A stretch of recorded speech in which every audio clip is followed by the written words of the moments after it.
Hoje pela manhã, no meu tempo de oração, Deus me deu uma palavra, eu estava em dúvida quanto a essa palavra, então eu preparei alguns sermões, falei, Senhor, eu não sei qual que eu vou pregar. Então eu preparei todos, mas aí chegando aqui, tinha até dado um lá para o Jair, falei, vai ser esse, falei, mudou.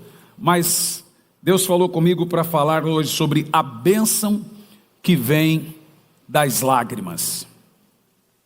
Mateus 5, versículo 4, bem-aventurados os que choram, porque eles serão consolados. Espírito Santo, obrigado. Nós te amamos, Pai. Tu és maravilhoso. Fale com a sua igreja, fale com o seu povo. Nos ensine, nos instrua. Esconda-me atrás de ti. Que diminua o homem e cresça o teu espírito. Que a carne não se manifeste, mas que o teu espírito possa falar aos nossos corações, Pai. Em nome de Jesus. Bom, vamos lá. Esta bem-aventurança aqui, meus irmãos, contém o maior paradoxo do cristianismo.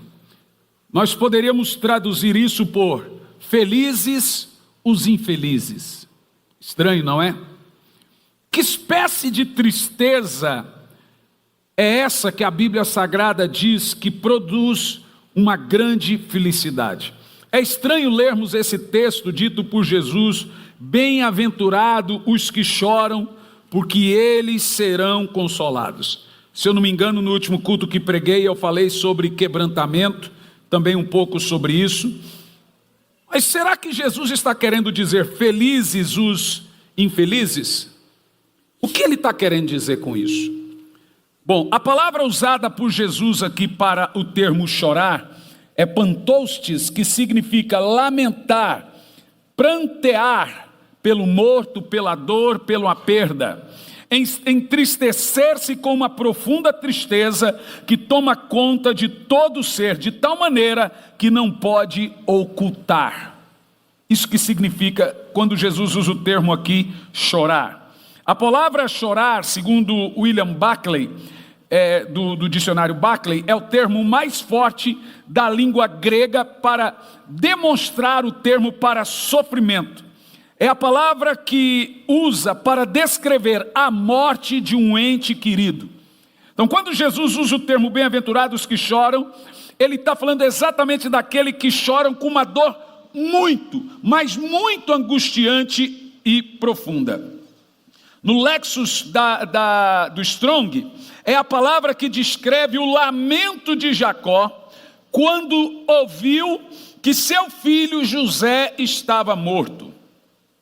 Não se trata apenas da dor que faz doer o coração, mas da dor que, além de derramar a lágrima, parece que está arrancando pedaços. Nem todos os que choram são felizes e nem todos os que choram são consolados. Nem todos os que choram são infelizes. E nem todos os que choram são infelizes. Nem todos os que choram são consolados e nem todos os que choram são também inconsoláveis. Então, de que tipo de choro Jesus está falando quando ele diz bem-aventurado os que choram? Por várias razões. A Bíblia Sagrada diz que nós choramos pelo luto. Nós encontramos também outro tipo de dor, o choro de dor física, o choro pela decepção, o choro pelo desespero, o choro pela desesperança, pela saudade, pela compaixão, pela solidão, pela depressão, choro de amor. Mas que tipo de choro Jesus está tratando nessa bem-aventurança? Porém, em quinto lugar, Jesus está tratando de duas coisas muito importantes. Primeiro, uma declaração: felizes aqueles que choram. Jesus já deixa claro aqui que de alguma forma feliz é o que chora. Segundo, uma promessa: esses serão consolados. A primeira coisa que eu quero apresentar aos irmãos aqui é o que esse choro bíblico não significa. Antes de você pensar, eu só preciso chorar para ser ouvido por Deus, é importante você entender o que esse choro não significa. Primeiro, não é um choro carnal. O choro carnal é aquele que uma pessoa lamenta a perda de coisas exteriores e não a perda da pureza. Chorar por um carro batido, chorar por uma coisa carnal, chorar, né? Esse dia eu vi um adolescente, terminou um namoro, adolescente já veinha, 13 anos, e chorava, disse que a vida dela acabou, vontade de dar uma peia, gente.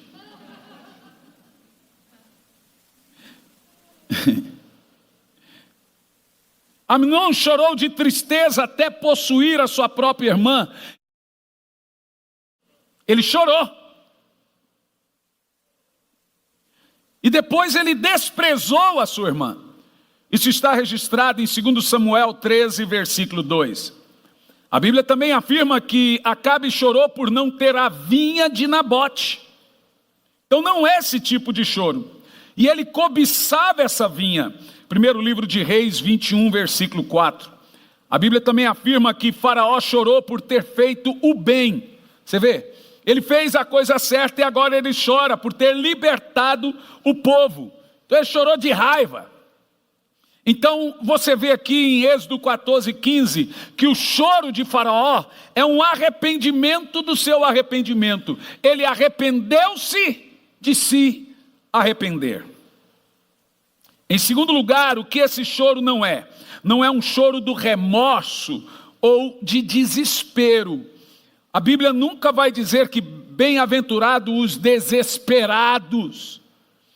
A pessoa desesperada que perdeu a fé e agora ela está tão descrente que ela chora de desesperança, com a ideia de que não terá mais uma bênção, não será mais alcançado, ou etc., ou coisa parecida.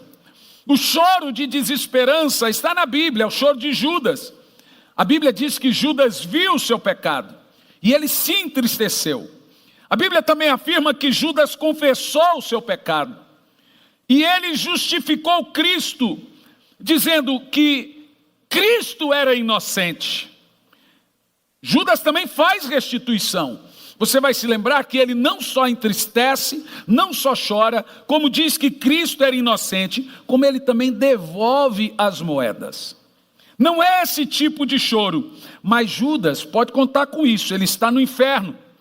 E parece ter feito muito mais que muitos fazem hoje. Judas confessou seu pecado, o que a maioria não faz. Judas chora pelo seu pecado, o que a maioria sequer faz. Judas restitui o seu pecado, que é o fato dele devolver as moedas, o que pelo menos 90% não faz. E Judas ainda justifica a pessoa ferida, que ele fez mal, que era Cristo, quando ele diz: eu entreguei sangue inocente, o que a maioria não faz. Agora a Bíblia afirma que Judas está no inferno. A Bíblia diz que seria melhor ele ter sido abortado do que ter nascido. Terrível causa de Judas. Mas a Bíblia também diz que Judas chorou pelo pecado. Mas não foram lágrimas de arrependimento, senão lágrimas de remorso. Também o que esse choro dito por Jesus não é um choro do medo da consequência do pecado. É a pessoa que fica com raiva quando ela é pega no erro, fica com raiva de quem pegou, com raiva de quem contou, mas não com raiva de ter feito. Então normalmente isso acontece muito. Quando você vai confrontar uma pessoa, a primeira coisa que a pessoa diz: quem que falou? Mas pouco importa. A verdade é que você foi pego. E deveríamos chorar, né? Então, pera lá, o delator, a pessoa que conta, passa a ser culpada mais do que a pessoa que pratica. Então agora é o ladrão que está chorando porque descobriram que ele é ladrão, não porque ele roubou. O choro do remorso, ou o choro da consequência do pecado, nunca será um choro aceito por Deus. Quando Caim matou Abel, Deus o confrontou.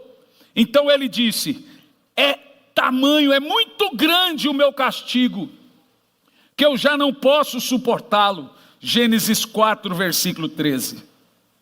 O castigo afligiu mais Saul do que o seu pecado, mas para Deus deve ser o contrário.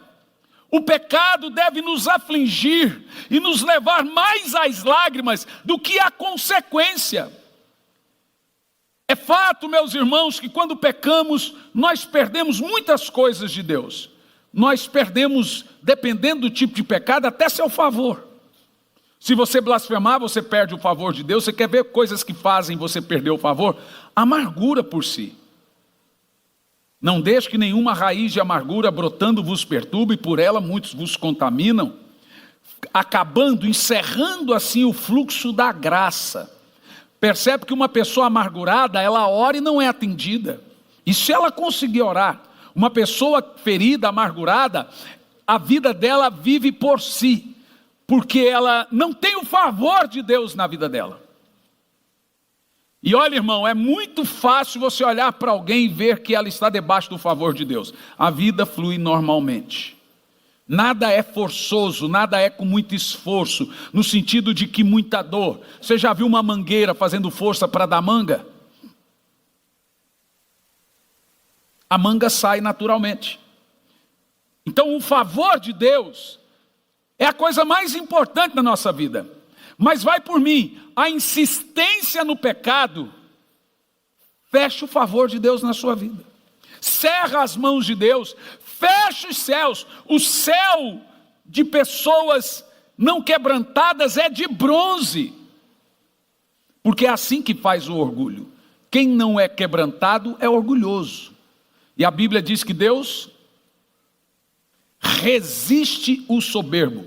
A palavra resistir aqui, eu já disse aos irmãos, contando aquela experiência que eu contei do meu amigo pastor Júnior lá nos Estados Unidos, que eu atrapalho a vida da pessoa orgulhosa. É isso que Jesus, é isso que a Bíblia Sagrada está dizendo, que ele facilita a vida do quebrantado e dificulta a vida do não quebrantado. Então esse choro, por exemplo, de Caim não foi aceito. O choro de Judas não foi aceito. E Caim disse, é tão difícil esse castigo que o Senhor me deu, que está doendo. Deveria doer ter matado o irmão. Não castigo. Então chorar apenas pelo medo da consequência, porque foi pego, porque vai perder alguma coisa, é ego. Apenas pelo medo do inferno, é como o ladrão da cruz que chora ao ser apanhado por sua ofensa. Então nós temos ali duas figuras de pecador. Aquele arrogante que diz, sai da cruz e me solta, e solta você também. E aquele que diz, o que esse homem fez? Agora nós dois somos ladrões, esse homem nada fez. Então vê que o problema de Deus não é com o pecado, porque os dois eram ladrões. É com o quebrantamento, o reconhecimento do pecado, e o choro e o abandono desse pecado. As lágrimas de uma pessoa ímpia são forçadas pelo fogo da aflição, e não pelo arrependimento. Chorar de raiva não é choro, é ira. Chorar porque foi pego não é choro, é ego. Chorar de medo não é choro, é pânico. O choro que Jesus está falando dos bem-aventurados é o choro legítimo. É o choro do humilde. É o choro do quebrantado. É o choro da pessoa que conhece o Senhor. Em quarto lugar, não é apenas também um choro externo e teatral. A famosa lágrima de... Eu nunca vi crocodilo chorando, talvez é por isso o ditado. Jesus diz que os fariseus mostravam-se contristados. Então toda vez que olhavam para eles, eles tinham que fingir que estavam chorando. Esses dias eu vi um pastor na televisão, e ele apertava o olho bem assim na ponta aqui, ó. E falava, eu não aguento. E derramava, irmão, aqui é o furinho lacrimal. Se você apertar, ó, já começou a chorar. Se você apertar ele por alguns segundos assim, ó, a lágrima começa, que essa é a técnica dos artistas. Ó. Aí começa a sair lágrima. Aí a hora que eu vi na televisão, esse pastor apertou bem assim, ó. Ai! Falei, rapaz, o cara começou a rolar lágrima. Se vocês não der dinheiro, eu vou sair da TV. Rapaz, o Deus que pôs ele na TV, que prega milagre, não é o Deus que sustenta, não? Rapaz, se eu tiver que sair da TV porque você não dá dinheiro, não foi Deus que me pôs. Eu fiquei 12 anos com um programa na Rede Gênesis da TV Sara Nossa Terra e não pagava um centavo. Era o único que o bispo Rodovalho deu, falou, ó, em rede nacional, está aqui, ó. Eu estou dando para o Hernani. Agora nós estamos aí para mais de, quanto tempo lá na TV Cultura e na Paraná? 2 anos, é um presente, 1 hora todo domingo de manhã nós temos lá, e é um presente de Deus para nós. 1 hora de programa em rede nacional, gente. Louvamos a Deus pela TV, agradecemos ali os padres, e também o nosso amigo Jairo, os padres que nos cederam ali o espaço. Você vê, até tem a padre gosta de mim, crente não.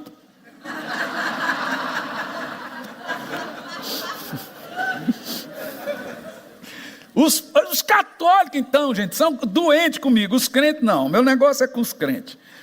Agora, Jesus está dizendo o seguinte, que os fariseus fingiam choro, fingiam que era quebrantar. Tem alguém olhando, vai tirar uma foto? Peraí. Ai, meu Deus! Fariseu. A Bíblia diz também que eles desfiguravam a face, com o fim de parecer aos homens que jejuavam. Então agora eu vou jejuar, vou deixar o cabelo esculhambado. Por que você está assim, com cara de doente? Jejum. Em Mateus 6,16 está esse registro. Os olhos, nesse caso aqui, estão molhados, mas o coração está seco. O choro dos olhos deve vir do coração quebrantado. E a lágrima pura e verdadeira mata o verme do pecado que está no cérebro. Veja que a lágrima é um agente de Deus para impedir que esse verme ande pelo seu corpo e lhe mate espiritualmente. Existe um verme que caminha dentro do homem chamado orgulho, é o pior de todos, ele come você por dentro, quando você menos percebe, você está todo oco. E a lágrima mata o verme do orgulho. Então Deus tem um negócio com quem chora, chora de verdade, né? Os olhos nesse caso estão umedecidos, mas o coração endurecido. Quando Acabe soube do juízo de Deus sobre ele e seu reino, lembra quando Elias dispersou aquela maldição por causa do pecado de Acabe, disse, não vai chover até a minha palavra. Acabe rasga as vestes e grita e chora, mas no coração ele continua orgulhoso, porque ele não muda. Agora ele vestia-se de pano, para ver se Deus respondia, mas não havia choro pela idolatria. Veja, ele rasgou a veste, mas continuou com os altares de Baal e Aserá dentro de Samaria. Não resolve esse tipo de choro, irmão. Não resolve chorar de raiva. Não resolve chorar porque está sendo corrigido. Não resolve chorar porque está sendo disciplinado. Não resolve chorar porque é pego. Você tem que chorar de arrependimento. É nesse contexto que o Senhor Jesus diz, bem-aventurados os que choram. Choram de coração, não porque foi pego, não por causa da consequência, não de raiva, não porque isso é um choro legítimo. Agora, o que esse choro significa? Primeiro, deve ser um choro espontâneo. A mulher pecadora de Lucas 7 revelou um arrependimento espontâneo e voluntário. A Bíblia afirma que ela lavou os pés de Jesus com suas lágrimas. Ela veio com unguento em suas mãos. Ela veio com amor em seu coração e lágrimas nos seus olhos. Então ela quebra o vaso e começa a beijar os pés. Imagina o barulho. E enxugando com o cabelo. E aí vem lá o fariseu e pensa no coração, se esse homem soubesse que essa mulher é uma pecadora, não deixaria esse absurdo. E a Bíblia diz que Jesus sonda, é uma das vezes que Jesus é profeta na Bíblia, quando ele revela o coração de Simão e diz, Simão, eu estou ouvindo seu coração. Eu cheguei na sua casa, você não lavou meus pés, você não me brindou, mas essa mulher gastou tudo o que tinha e comprou um perfume, quebrou nos meus pés e beijou. Essa pecadora, ali você vê um arrependimento. Ninguém confrontou ela não foi pega, ela simplesmente entendeu que ali estava o Senhor da cruz. E ela beija os seus pés e chora. Eu posso imaginar o choro dessa mulher. Esse choro prontamente será aceito. Em segundo lugar, também deve ser um choro espiritual.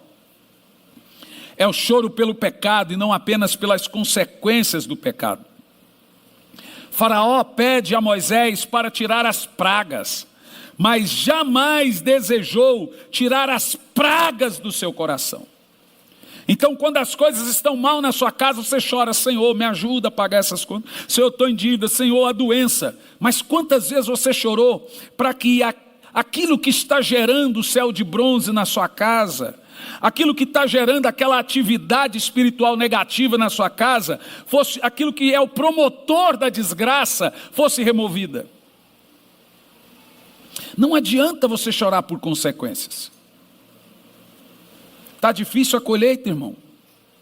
Mude a semente. Porque tudo que o homem planta, ele colhe.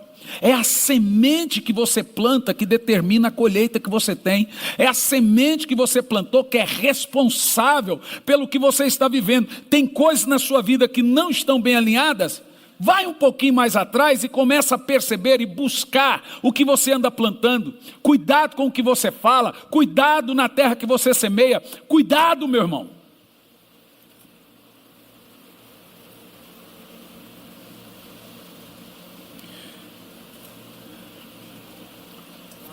Então Faraó diz: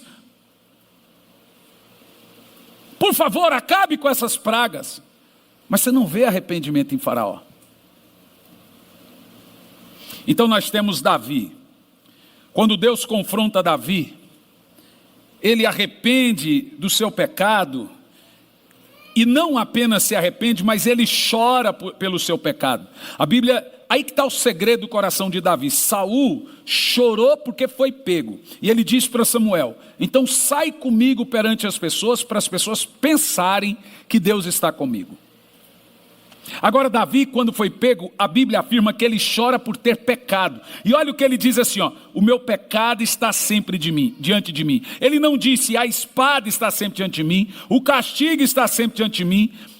Ele percebe que o pecado era uma ofensa a Deus. Ele diz: contra ti eu pequei. O que vem em foco a Davi é a atitude dele contra Deus, não o fato de ser pego e de agora sair de um bom rei para um rei adúltero. Ele não estava preocupado, é claro, a opinião das pessoas conta sim, mas ele estava mais preocupado com o que Deus estava pensando dele do que aquilo que as pessoas estavam pensando.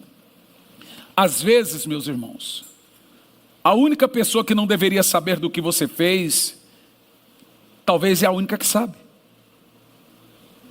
Então você pode ficar de boa agora, mas saiba que você tem ferido o coração de Deus. Teve um tempo que eu estava pregando e a unção não estava descendo. E aquilo estava me incomodando. Falei: isso não está bom. No primeiro culto tudo bem, na outra igreja, porque eu já aprendi que Deus já me falou: não é toda igreja que o negócio flui, não. Não é todo o povo que gosta de orar, não é todo o povo pastor que quer avivamento. Então tem lugar que flui, tem lugar que simplesmente não flui. E não tem a ver com você, então relaxa. Mas quando repete uma, duas, três, outra igreja, o negócio não flui, eu já comecei a perceber: o seu negócio é comigo. Eu fiz alguma coisa que te magoou? Porque eu não me recordo de nenhum pecado moral, alguma coisa que eu possa ter ferido a sua santidade, mas de fato a unção do Senhor não está descendo. O que é unção, gente? Unção é um crachá de Deus cravado no seu peito dizendo: permissão, permissão para falar em meu nome. Quem tem unção, ele está autorizado a agir em nome de Deus. Quem não tem unção, age em nome de Deus, mas não está autorizado. Por isso que a unção não desce. E Deus não falava comigo. Falei, Senhor, o Senhor não está falando? Senhor, por que não está vindo a unção? Ele falou assim, vai para a cruz. Aqui na igreja você já sabe o que é ir para a cruz, né? Vai para a sua corrida de oração. Vai para o tabernáculo. E eu orando, daqui um pouco ele falou assim, sabe por que a unção não está vindo? Porque você está criticando seu pastor. Falei, não, senhor, o senhor está doido? Gente, chamei Deus de mentiroso para Deus, o senhor está maluco? Eu não falo mal do meu pastor. Falei, claro que você está falando. Senhor, por favor, então me lembre, para quem que eu falo mal do meu pastor? Ele falou, para sua mulher. Falei, senhor também, né? Se eu não puder desabafar com a minha esposa, eu vou desabafar com quem? Ele falou, na minha cruz. Porque toda vez que você azedar o coração da sua esposa contra seu pastor, eu vou responsabilizar você. Vou responsabilizar você se azedar o coração do seu filho. E vai por mim, você está azedando. São muitas coisas que cerram o fluxo da graça e da unção de Deus na nossa vida. A crítica, falar mal. E vai por mim, você pode falar para sua mulher, para o seu filho, você vai azedar o coração deles contra a igreja que você congrega, contra o pastor, e depois você fica tudo de boa, mas eles agora estão com o coração ferido, azedo. Mulher não sai, homem não sai da igreja, gente, é mulher que tira.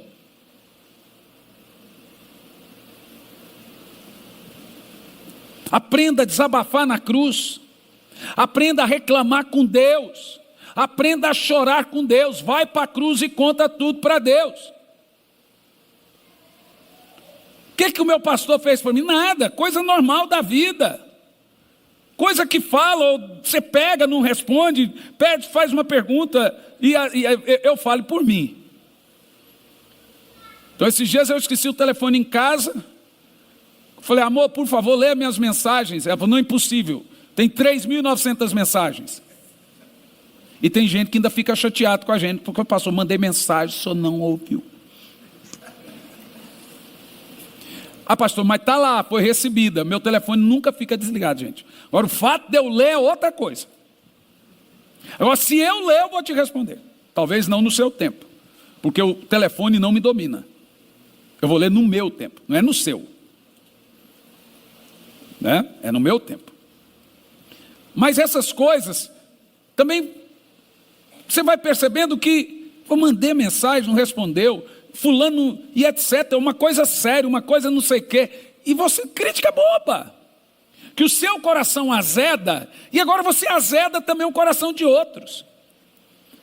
E aí Deus falou assim, para mim é grave. Você não era, Hernandes, você virou reclamão, chato. Você está murmurador.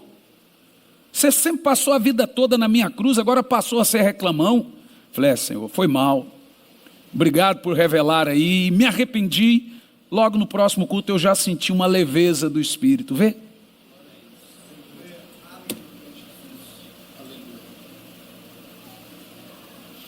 Esse é o segredo de Davi. Ele disse, o castigo é menor do que o que eu fiz. E ele diz, contra ti eu sempre pequei. Foi contra Deus que eu fiz. A ofensa contra Deus feriu mais a Davi do que o que Deus estava promovendo contra ele pelo seu pecado. Então Davi estava mais preocupado no que ele fez contra Deus do que aquilo que Deus estava fazendo, porque a consequência do pecado é só um contra-ataque de Deus ao seu pecado. E se Deus não retalhar você com o que você faz, você vai para o inferno. Então a consequência ela vem para nos mostrar que Deus não é brincadeira, que não se pode machucar as pessoas, que não se pode adulterar, que não pode fazer e nada não vai acontecer. Então a consequência é uma proteção para nós, mas ela não pode fazer você se arrepender. O arrependimento tem que vir automático, genuíno e bíblico. Eu feri Deus, eu não estou com raiva porque me pegaram. É o que as pessoas fazem hoje. Você contou. Irmão, fui eu que peguei a minha mãe traindo meu pai com 9 anos. Eu vi tudo. Eu vi a cena. eu vi o ato. Isso custou mais de 30 anos de relacionamento entre mim e a minha mãe, porque ela nunca me perdoou, mas fui ela que traiu.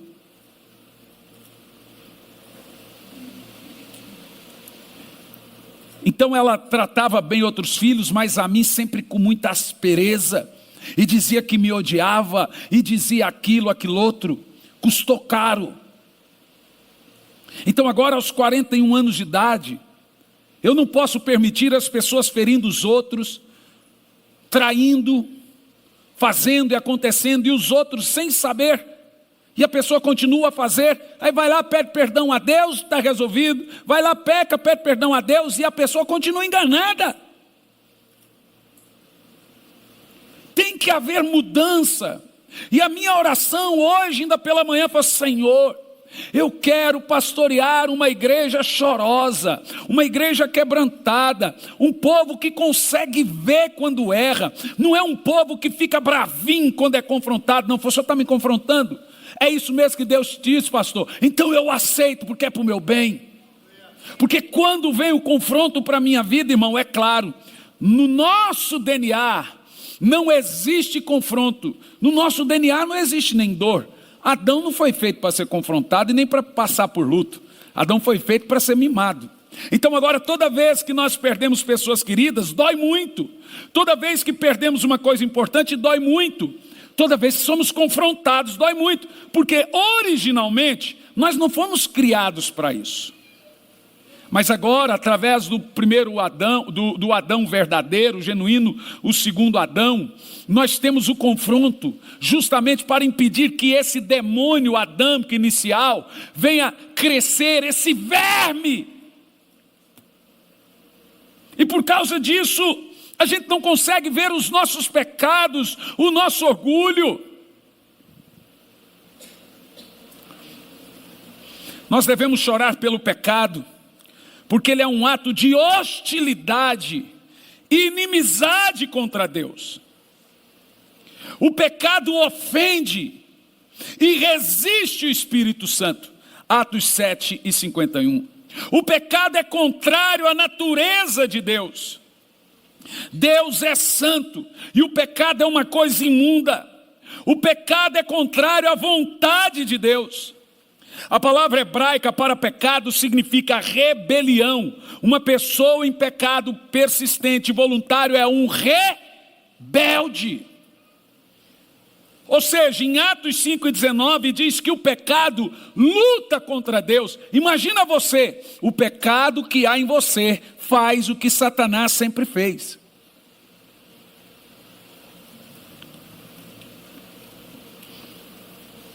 Então priorize. Quando você está num lugar que vira e mexe, faz você lembrar que você precisa mudar. Nós devemos também chorar pelo pecado, porque ele é um ato de consuma ingratidão contra Deus. É um ato contínuo de ingratidão contra Deus. A Bíblia afirma que Deus enviou-nos o seu Filho para nos redimir de todo pecado, e o seu Espírito para nos confortar. Agora, Deus não só enviou Jesus para morrer pelo seu pecado. Isso é o bem mais precioso que existe, amém? Mas Ele fez mais do que isso. Ele também enviou o Espírito Santo para nos ajudar nas fraquezas. Então eu recebi Jesus que morreu pelos meus pecados, fez toda a obra, agora eu tenho o Espírito Santo para me ajudar nas fraquezas, e ainda assim eu sou ingrato.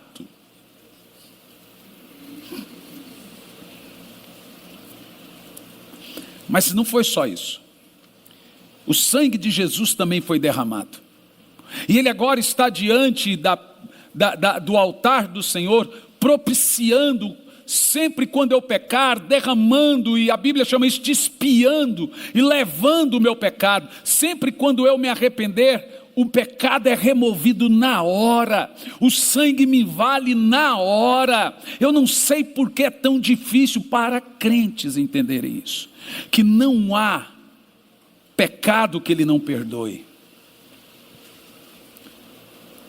que não há dor que Ele não tire.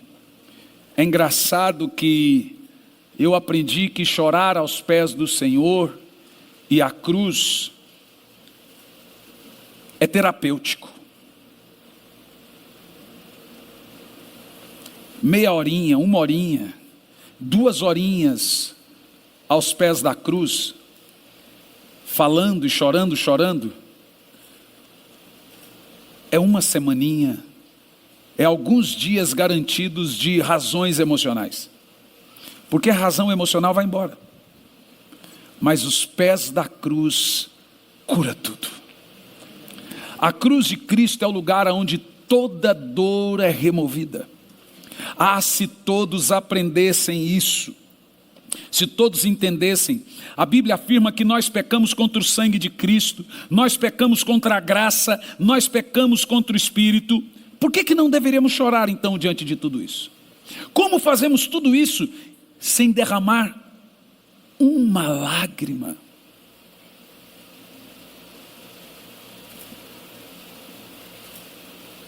Uma lágrima. Olha que coisa tremenda. Essa música, Se Eu Me Humilhar, tem quantos anos? Uns 35, Cleiton? Estou brincando. Mas uns 10, 14 anos. É daquela época. E hoje cantam como se fosse sempre hoje. Por quê? Desde o início eu entendi essa música nesse sentido. É aqui que eu tenho que me humilhar. É na cruz. É em sacrifício vivo. É me apresentar ao Senhor com olhos molhados. Eu fico imaginando o Espírito Santo me dizendo: ei, por que você simplesmente não chora diante de mim? Porque Ele não despreza um coração quebrantado, um espírito contrito. O pecado é pecado contra o amor de Deus. É ingratidão à sua obra. Nós devemos chorar pelo pecado porque ele nos priva de coisas excelentes. O pecado nos priva do maior bem, que é o bem da salvação. Quando pecamos, vai embora a minha paz com o Espírito Santo, a minha comunhão com o Espírito Santo. Logo a minha vida vira um inferno, porque as pessoas pegam o que eu estou fazendo, vira um inferno em casa, eu não tenho paz com a esposa, eu não tenho paz com os amigos, todo mundo sabe que eu não sou de confiança. O pecado é uma lástima. Mas também deve ser um choro pelo nosso próprio pecado. Tem que ser choro pelo pecado, mas pelo meu próprio pecado. A Bíblia diz: feliz é aquele que chora pela sua atitude, pelo seu pecado. O pecado, gente, nos faz pior do que a serpente. Eu vou te dizer, o que eu vou falar é pesado, mas eu não tenho nada contra você, eu vou falar porque é verdade. Olha para mim, o pecado é o pior de todos os males, porque o pecado te leva mais longe do que você jamais quis ir, te mantém lá preso por mais tempo do que você imaginou ficar, e custa mais caro do que você jamais imaginou pagar. O pecado é o pior de todos os males. O pecado é pior do que a morte, o pecado é pior do que a miséria, o pecado é pior do que o inferno, o pecado é pior do que o diabo. Não há nada pior do que o pecado. Apesar da Bíblia, do Senhor nos dizer que nada nos separa do seu amor, a mesma palavra diz que uma única coisa nos separa do amor de Deus. São as vossas iniquidades que fazem separação entre vós e o Senhor. Não é o diabo, não é o inferno, não é a doença. Sua oração não está sendo respondida, não é porque Deus é mau, não é porque o diabo está lutando, não. É o pecado. Agora quer ver um dado pior? O pecado do salvo, do que conhece Jesus, isso é o pior. É pior do que o pecado do não salvo. Porque o não salvo, ele não tem luz como padrão e balizador. Ele não tem conhecimento. Então ele peca contra uma luz que ele não tem. Ele é ignorante. O salvo tem luz, tem conhecimento, tem pleno conhecimento da cruz. Ele peca consciente. Crente não cai, vascaíno.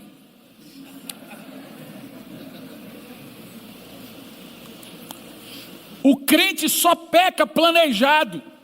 Não existe acidente moral na vida do salvo. Existe um plano, ainda que inconsciente, você esperava por isso. Foi te avisado, alertado que você perderia o casamento, que você perderia tudo, perderia a moral, perderia o nome, mas a pessoa brinca, chega uma hora que a casa cai. Por que o Senhor permitiu? Deus falou, não tem nada a ver com isso não, te pegaram. Então o pecado do salvo é pior que o pecado do não salvo. Agora quer ver? O pecado do crente é pior do que o pecado dos demônios. Porque Jesus não morreu por demônio algum. E eles não têm possibilidade de se arrepender. Mas a Bíblia afirma que Jesus morreu por você. Quando o demônio peca, ele não peca contra a cruz. Mas quando você peca contra o sangue, contra a cruz, contra o amor, contra a graça, contra a bondade, contra a misericórdia de Deus. Por que não deveríamos chorar? Quando Deus coloca minha falha, meu pecado diante de mim, parece que a cruz dele cravou nas minhas costas. Eu entro numa crise tão grande, porque nem sempre é fácil ver quando você faz algo contrário. Pecado moral todo mundo vê na hora, mas não existe só pecado moral. Como o Senhor falou para mim, olha, veja, você está falando mal, você está murmurando, é grave. Veja, você falou mal de alguém, é grave. Veja, você mentiu, é grave. Veja, só que isso é uma cultura que você vai desenvolvendo com Deus. É nesse contexto que Davi diz, sonda-me, ó Deus, vê se há em mim algum pecado. Ele não está falando de pecado moral, porque pecado moral todo mundo sabe o que está fazendo, isso não deveria, porque não precisa ser crente para não trair, para não roubar, para não matar, para não basta ter caráter. Agora, e os pecados inconscientes que ferem a Deus, que ferem sua santidade? Os pecados da avareza, os pecados da língua, o orgulho que é o pai e a mãe de todos os outros pecados, a mentira, porque quem mente fez um filho com o diabo, tendo em vista que o pai da mentira é o diabo. Quem é a mãe? É o mentiroso. Então você começa a perceber que se nós não tivermos a cruz na nossa vida cotidianamente, nós não vamos chorar. E o único pedido de perdão que o Senhor aceita é do coração arrependido, é das lágrimas salgadas que mata o verme do orgulho. Que o Senhor apieda-se de nós. Que o Senhor tenha misericórdia do seu povo. Será que Esdras errou quando orava fazendo confissão? Chorar, prostrando-se diante de Deus, em Esdras 10:1, confessando, Senhor, eu fiz isso. E é tão interessante que na oração você começa a orar, pedindo perdão, e você não lembra muito do que faz. Mas na medida do possível que você vai orando, o Espírito Santo começa a te lembrar, e vai vindo, você falou, uau, é isso mesmo, Senhor, eu acho, sim, Senhor, é verdade, e eu disse isso mesmo, Senhor, e Senhor, realmente, e isso começa a ser essa interação na cruz de Cristo, que vai levando você a ver o que está ferindo o coração dele, ou o que cerrou e fechou a mão dele para você. Às vezes coisa que você nem imaginava. Morar do lado da igreja e não vir no culto porque achou que hoje não. Mas o culto é de Deus. Eu posso estar desprezando ele. Sendo que hoje ele queria falar comigo, mas ele pode falar aqui não, mas ele queria falar lá. É desprezo. Será que Paulo errou ao gemer, dizendo, desventurado homem que sou, quem me livrará do corpo dessa morte? Romanos 7:24. Há pouco choro pelo pecado entre nós. No dia 18/10/1740, David Brenner escreveu em seu diário: em minhas devoções matinais, minha alma desfez-se em lágrimas e chorou amargamente por causa da minha extrema malvadez e vileza. Sabe quem era David Brenner? Morreu com 29 anos de tanto orar. Ganhou 50 mil índios e morreu de tuberculose, porque orava em Massachusetts, naquela neve de -20, -17, -18 graus, e morreu com 29 anos. Um homem como esse chorava pelos pecados diariamente, por isso que ganhou 50 mil almas, índios, canibais para Jesus. O choro pelos nossos atos deve ser sempre contínuo, intenso. A palavra que Jesus usou aqui sobre bem-aventurados que choram é a mais intensa que existe. Realmente, meu irmão, quando você está no hábito da cruz e tem essa interação do Espírito, vem aqui meu amigo Cláudio para parecer que está terminando.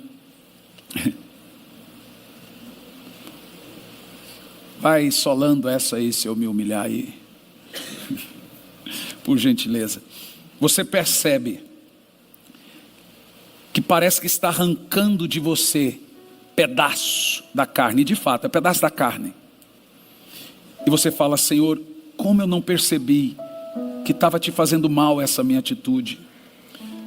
Eu estou terminando um livro meu, dessa vez até prefaciado pela minha esposa, que se chama Corações Profundos, Revelações Profundas.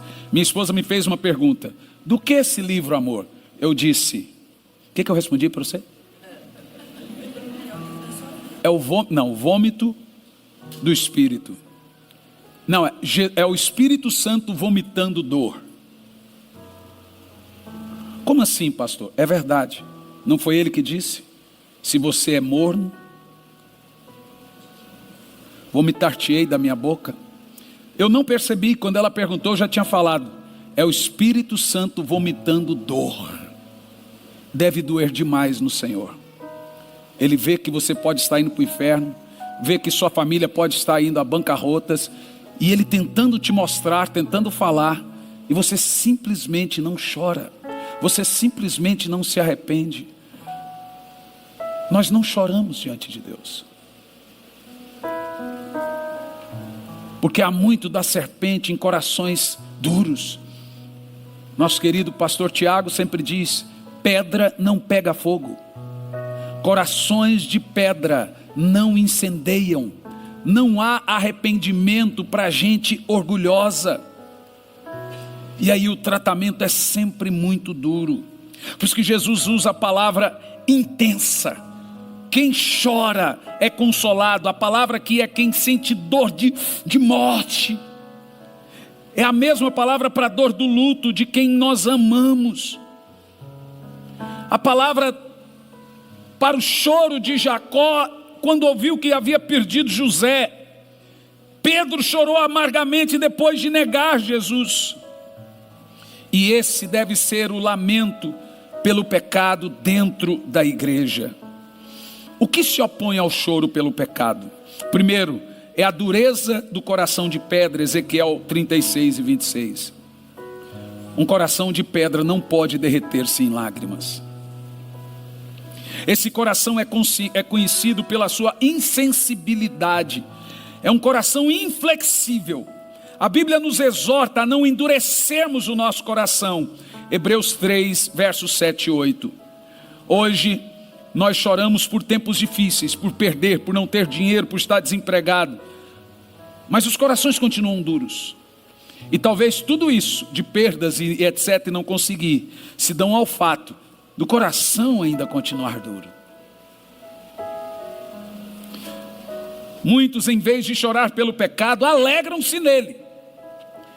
Mas no pecado o prazer é seu, mas a alegria é do diabo. A Bíblia fala daqueles que se alegram de fazer o mal, em Provérbios 2:14. A Bíblia também fala daqueles que se deleitam na injustiça, segunda de Paulo aos Tessalonicenses 2:12. Esses são os piores de todos os seres humanos, os piores dos piores, dos condenados ao inferno. Os ímpios que estão no inferno, a maioria deles, muitos deles se sentiam bons aos seus próprios olhos, e às vezes faziam até bondade uns para os outros, mas eram maus com o coração, porque não se arrependiam, não se quebrantavam e não apresentavam-se em arrependimento ao Senhor. Ora, se Cristo verteu o seu sangue pelo pecado, isso é motivo de alegria. O choro pelo pecado é o único caminho para nos livrarmos da ira vindoura. A Bíblia também afirma que o nosso choro deve ser pelo pecado dos outros. Devemos chorar quando as pessoas são confrontadas e não se arrependem. E eu concluo: quais são os motivos para esse choro? Eu já disse o que não é o choro, o que é o choro. Agora, quais os motivos? Primeiro, o choro pelo pecado é o maior ou melhor uso das lágrimas. Nós mandamos muita mensagem para Deus ao chorar na cruz pelas nossas atitudes. Eu te amo mais do que o prazer. Eu te amo mais do que perder. Eu te amo mais do que ganhar. Eu sofro pelo seu sofrimento. Eu sofro por te ferir, Senhor. E a minha pergunta é: Senhor, eu te fiz alguma coisa?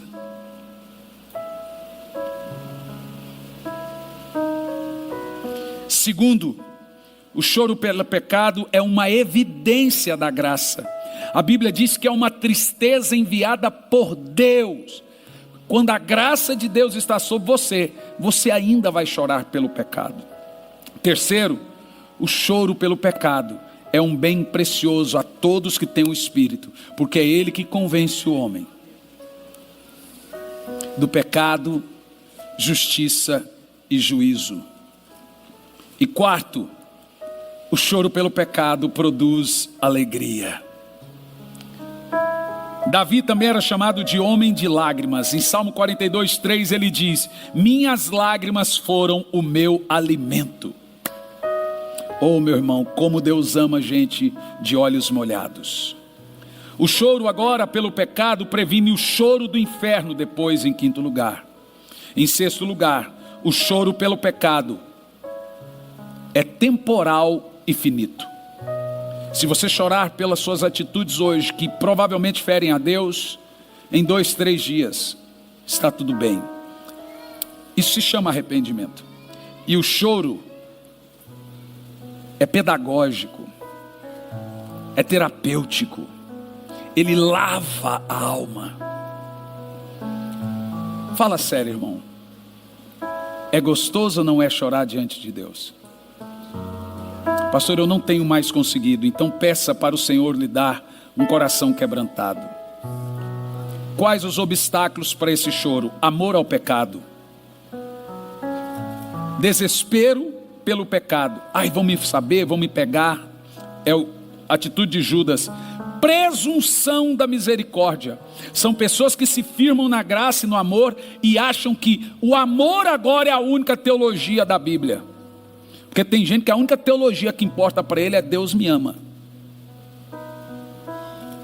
Pois não se esqueça que aqueles que estão no inferno ainda são amados por Deus. Em Lucas 16 o camarada disse: Pai, e o Senhor diz: Filho. Aonde é que ele está? No inferno.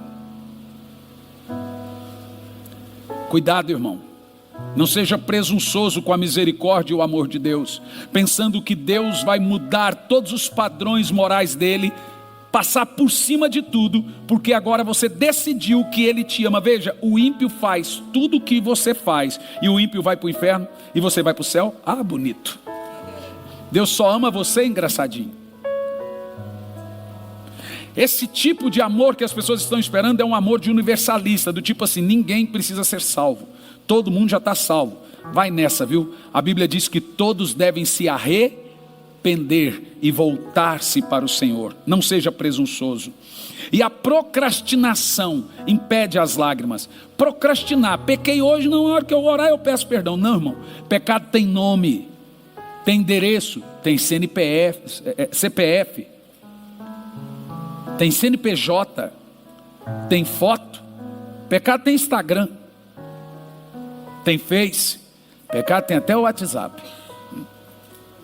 Então quando você for chorar, fala para Deus. Mas Deus não sabe? Sim, mas você tem que matar o verme, para que você saiba e que você sinta vergonha por essas coisas.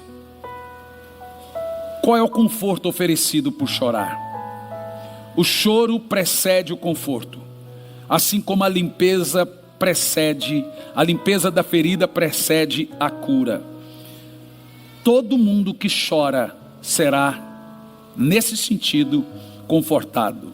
As lágrimas do arrependimento não são lágrimas perdidas, mas são sementes de conforto. Eu conheço muita gente muito mais santa e moral do que eu já fui minha vida toda. Quando alguém fala mal de mim, eu falo, ainda bem que ele não sabe todo o resto.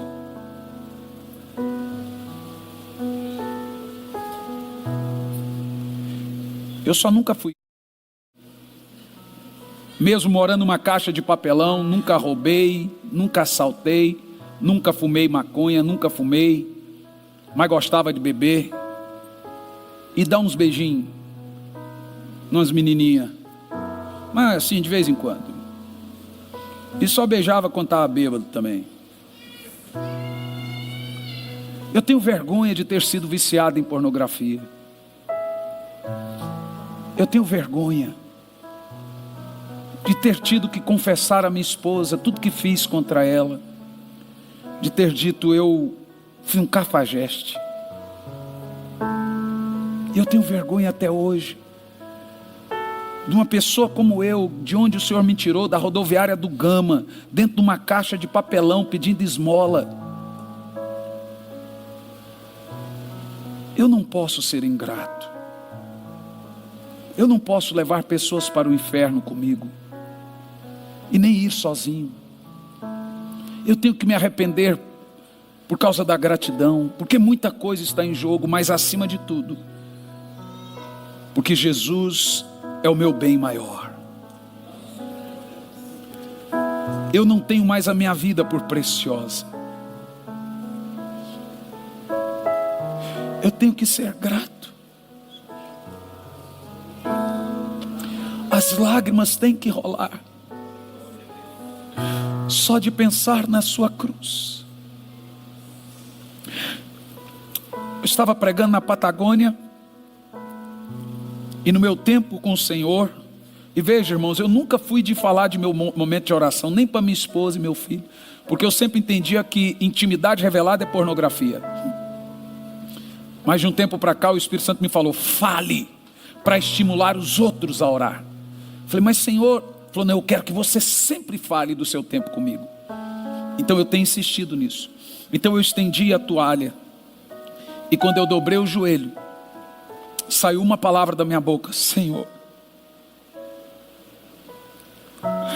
como pode usar um homem tão débil? Eu não consegui mais falar. Foram 3 horas e eu não sei de onde saiu tanto líquido.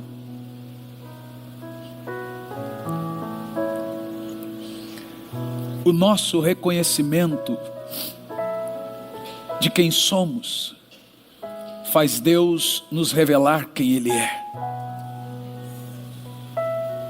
O problema com Deus não é o seu pecado, é no seu coração demorado em se arrepender, em se humilhar diante do altar dele.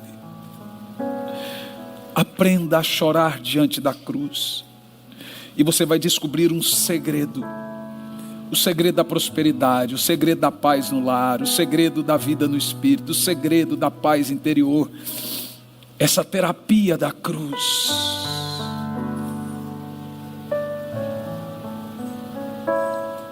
O favor dele passa a abrir as portas. E enquanto nós vamos cantar de novo essa canção do favor de Deus, ou se eu me humilhar, o que vocês querem? Se eu me humilhar, as duas são lindas. Eu quero deixar o altar livre para 5 minutos. E nós passamos a ter um costume de vir ao altar, porque venha no reino espiritual até a cruz do Senhor. Esse ato de sair e vir ao altar é um ato de constrição. Falar: Senhor, realmente eu tenho sido duro, mas o coração do homem é uma fábrica de ídolos, e nós fabricamos muitos ídolos, centenas deles por dia. Mas eu quero que você fique em pé.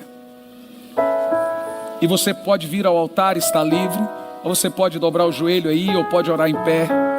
Mas enquanto cantamos, é o momento de quebrantarmos, nos preparar para a ceia e voltarmos ao Senhor os nossos corações.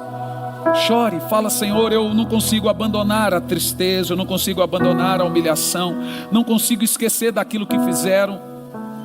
Pode vir diante do altar, pode dobrar-se. Neste lugar, tu és real.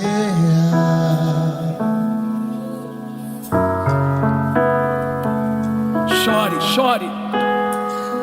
Vem me entregar Totalmente. chore. Deixa as lágrimas matar o vento.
Agora, O teu toque abriu os olhos do meu coração.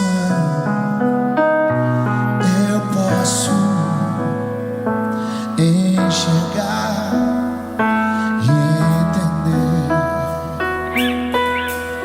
Se eu me humilhar diante do teu altar e sacrificar aquilo que me custar, tu inclinarás os teus ouvidos ao meu clamor. Mais vale um dia no centro do teu querer que toda a vida sem jamais te conhecer. Tu és minha fonte, minha colheita, minha herança. chore, chore, chore agora. Neste lugar, Reconheça diante do Senhor. tu és real. Reconheça a mentira, a falsidade, a murmuração, a reclamação. Vou me entregar Reconheça a pornografia totalmente. e chore. Chore diante dele. Chore diante dele. O teu toque Reconheça o orgulho. abriu os olhos do meu Reconheça a amargura, coração. a falta de perdão. Eu posso Chore no altar do Senhor. enxergar e entender. Chore no altar. Se eu me humilhar diante do teu altar e sacrificar aquilo que me custar, tu inclinarás os teus ouvidos a meu clamor.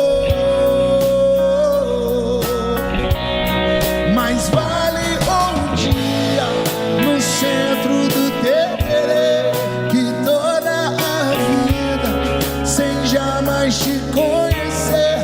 Tu és minha fonte, minha colheita, minha herança.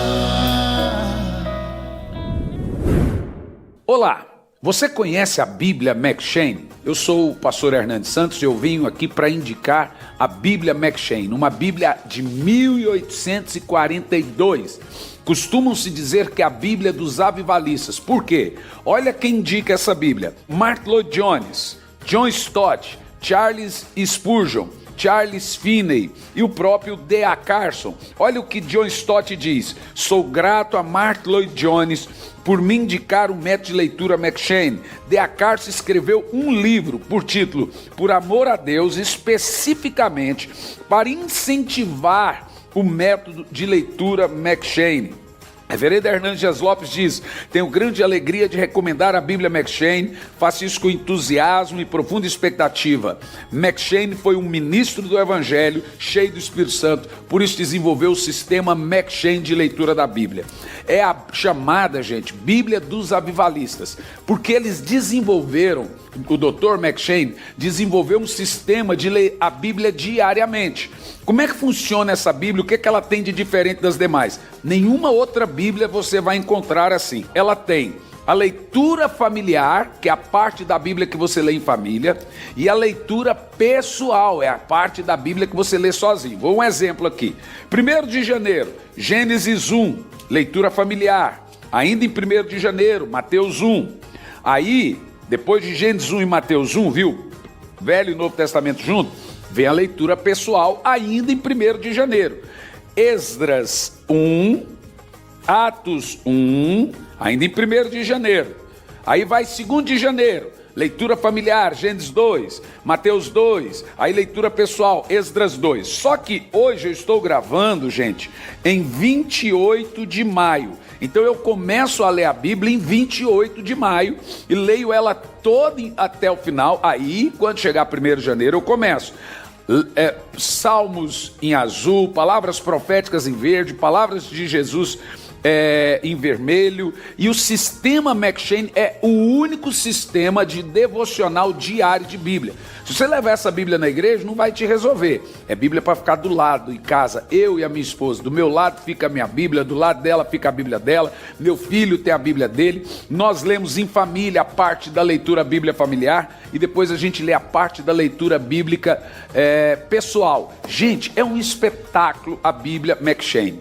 Olha, você pode até encontrar na internet outras pessoas vendendo a Bíblia M'Cheyne, mas são vendas de Bíblia usadas, porque veja bem, ela é uma Bíblia rara, de 1842, a linguagem já é atualizada de Ferreira de Almeida, tem gente vendendo Bíblia de R$900, gente vendendo de R$400, por se tratar de uma Bíblia rara. Tem gente vendendo até mais barato, só que são Bíblias usadas. A nossa é Bíblia nova. Nós vamos enviar, vai chegar para sua casa, é a maneira de trazer avivamento na sua casa. M'Cheyne era um avivalista, então ele desenvolveu um sistema de leitura bíblica diária. Qual a ideia de M'Cheyne?